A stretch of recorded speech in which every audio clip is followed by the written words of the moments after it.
What's up, YouTube? Back with another video for Carnivorous Plants Journey, and today I wanted to do a introduction of my Nepenthes Gaya. I've had this one for about 18 months or so. It was my third or fourth Nepenthes that I bought when I started collecting the carnivorous plants, and I kind of regret not having an earlier video on it to show how small it was when I very first got it. This was the main plant when I got it, and it was very, very small. These damaged leaves, like all my Nepenthes in my previous videos, if you watch, are from the move. When I moved, the plant went through kind of a harsh transition period, and a lot of my leaves started to burn or do some weird stuff. Still don't 100% know what that was. I think it was just something along the lines of the acclimation. I was going to cut these off, but once I, decided not to, the damage really stopped happening. And this leaf is, probably a year or so old, and it's still, living just fine. The little tips are ugly, but they don't really bother me that much.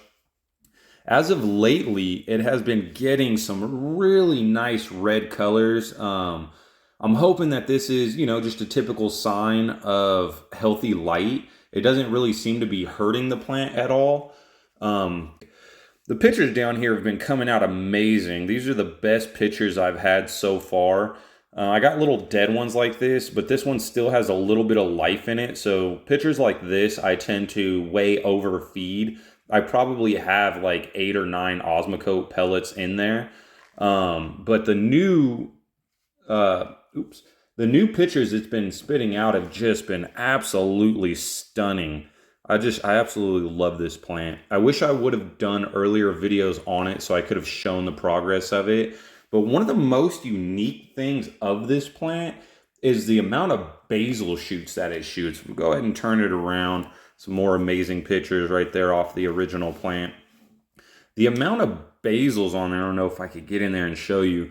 I actually don't even know how many basil shoots are in this plant. But if I had to take a guess, I'd say it's, somewhere between like 8 to 10 basil shoots. They just keep coming out and coming out. I have yet to cut a basil on a Nepenthes, so it does kind of intimidate me.